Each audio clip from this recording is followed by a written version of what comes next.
Tonight on Huckabee. We now have an actual humanitarian crisis on the border. Tens of thousands of immigrant children crossing into America. I don't put the blame on the president. I think that... Well, who do we put the blame? Yeah. I mean, who is... Let's he's talk the leader. about... How does the U.S. stop the immigration crisis? And EPA regulations hanging farmers out to dry. One farming family is fed up. That's enough. That's enough. Can't take away anymore. Plus, former Iraq POW Jessica Lynch on the chaos in Iraq. I hope that we don't have to go back over with all of our troops. And time to feel good with Nashville rising star Robbie Johnson.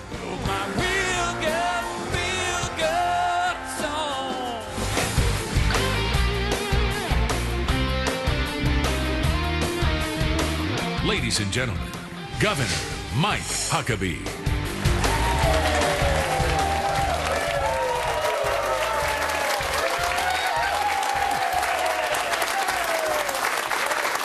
Welcome to Huckabee from the Fox News studios in New York City on this 4th of July weekend. Well, this week, my oldest grandson turned 3.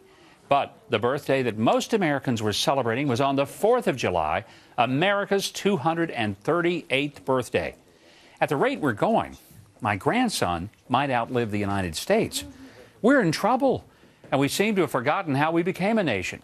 238 years ago, 56 brave men affixed their names to a document that declared their independence from King George in Great Britain.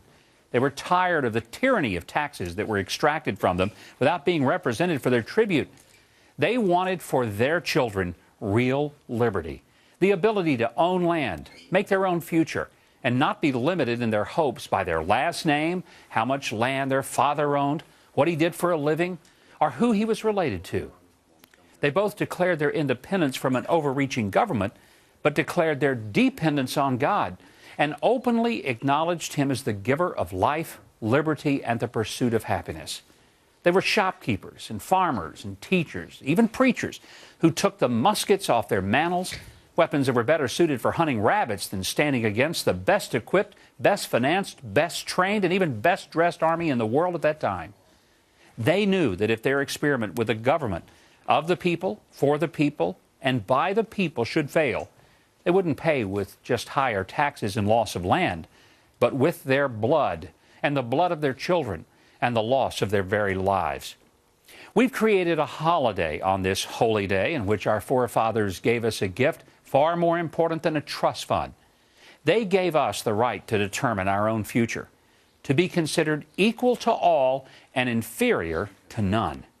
They risk all to pass down to future generations a legacy of personal freedom to live where we wished, to speak our minds, to protest our government, and to worship as we believed in our hearts. Our little infant of a nation would rapidly rise to become the envy of the world and the destination of dreams for the oppressed and enslaved. Now, we've made big mistakes along the way, especially in recognizing the equal rights of women and people of color, but we've continued to grow and ensure the rights of all. We were threatened time and again with forces who would seek to again enslave us. But from the Revolution to the war between the states to the world wars of the last century, as well as Korea, Vietnam, the Gulf War, Iraq, and Afghanistan, we stood what could end the American dream that has given us so much that we would forget the exceptional beginnings and the miraculous manner of our existence. Now, as you enjoy the fireworks, the music, and the barbecue this weekend, be sure and remember how we inherited it, and thank God and our veterans for giving it to us and keeping it for us.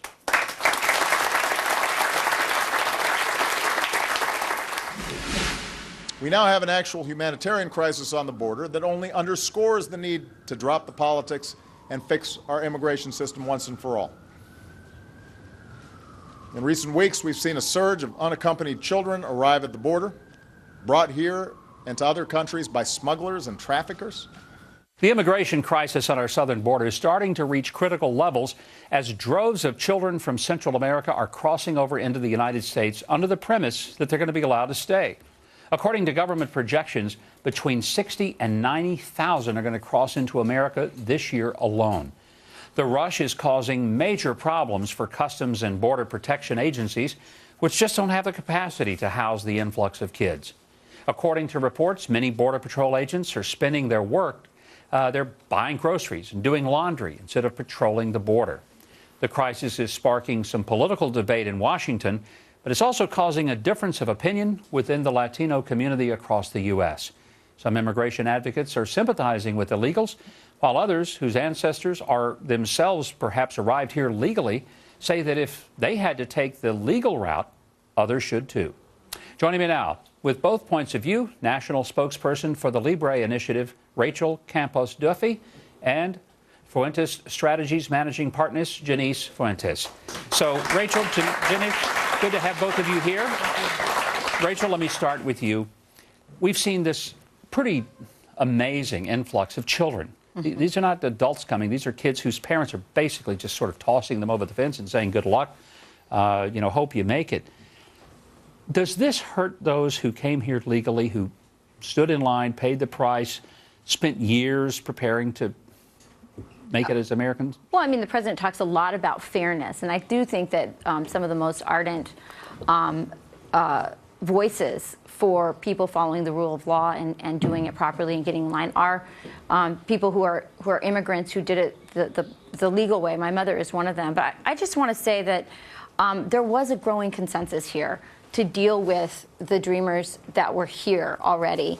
And what we see happening through, I think, the president's silence, we've known for now 2 years that these numbers were coming over the border, and he said nothing to stop it. And as a parent, I mean, you know I have 7 children, I hold him personally responsible for whatever violence or rape, whatever has happened to these children on the journey up here, and also the deplorable conditions in these detention centers. This was entirely predictable.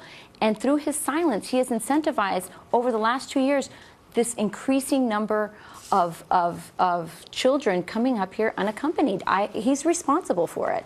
Janice, do you feel like that the government has really failed to have any control of our borders? And I mean, I think it's jeopardized any idea of getting immigration legislation passed. Well, to put the issue in perspective, I think we need to talk about the numbers. You just mentioned the border, Governor.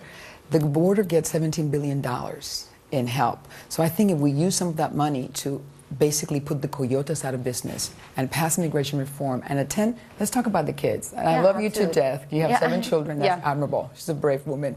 But we must talk about how we're dealing with these children. I think in this argument, throwing words like you're opening the doors, you're putting out the welcome mat, is because we said, Obama by his silence, according to Rachel, has said it's an invitation. Let's dig deeper.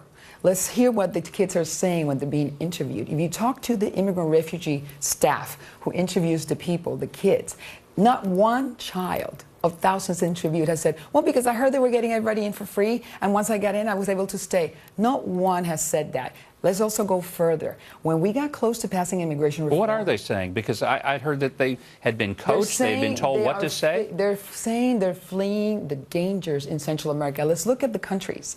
Honduras, Guatemala, El Salvador. Honduras, if you could look it up, everyone can look it up, qualifies under the United Nations murder capital of the world. That has an impact. Rachel's a mother. If her kids have the choices, let me send them north where there's a relative who maybe can keep them safe if they make it.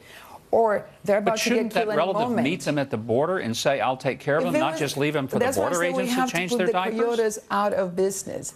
If we put some of that money that's going into the border control, $17 billion, into trying to cover all that encompasses going through the border, I think we could combat this much better. E-Verify, for example. Having E-Verify would go a long way in trying to make sure that the people who are working are actually employed. Why don't we have E-Verify today? Because Congress has said, no, wait. First, we must pass this law to deport 11 million people, which is a fantasy. That's not going to happen. Right, it's a fantasy. Janice and I both agree that we need immigration reform. In fact, Republicans agree that we need immigration reform. The discussion is about what that's going to look like. Right. But in this case, once he saw, over the last 2 years, we saw this increasing number of children coming unaccompanied, he had an obligation as a president and, frankly, as a parent to get on television, speak with the leaders of those countries to stop children from coming alone, because you and I both know, sure, the situation is can be very desperate in those countries, right. But that journey means you might not ever see that child again. Right. There's just no excuse for the president not doing something. You're right, but I don't put the blame on the president. I think that. Well, who do we put the blame? Yeah. I mean, who is? Let's he's talk the leader. about. I he's just said. Did anybody hear that I said Honduras is the murder capital of the world? Did any of us had our child living in Honduras, murder capital of the world? You would think. I think my child. It's a tough choice. Who wants to get their child on that coyote's hands, on that train to go up north? Do you think that's an easy decision? Janice, do you think, though, that the millions of dollars that we're sending to countries like Honduras, which we send to them in aid, should we say, look, if it's going to cost us, $50 million to care for these children at the borders, then the $50 million that you would have got, you're not going to get it now because we're going to take care of kids that you've sent. I mean, isn't there some way that the United States ought to exact something for this? I mean, otherwise, I feel like that the U.S. is being treated almost like saps, that we'll just go ahead and say, well, you don't have diapers, Governor, we'll take care of it. We have a process in place to deal with the kids who basically come unaccompanied or are minor.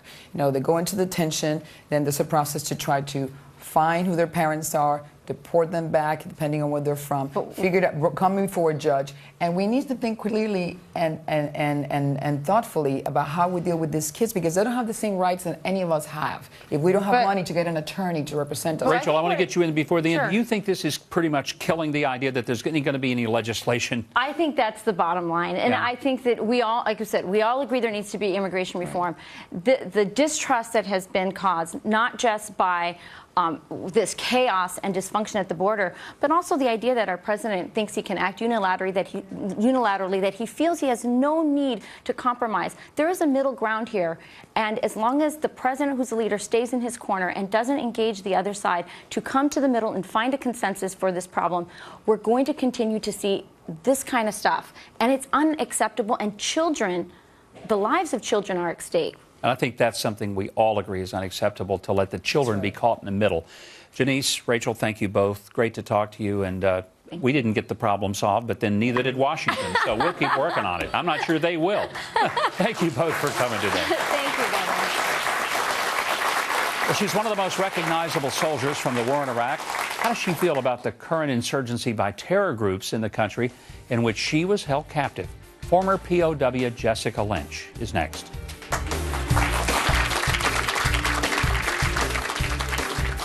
If you'd like to comment on tonight's show and share with me your thoughts, I welcome your response. Go to my website, MikeHuckabee.com. You can connect with me on Facebook, sign up to follow my regular messages on Twitter, or leave comments on the feedback section at MikeHuckabee.com.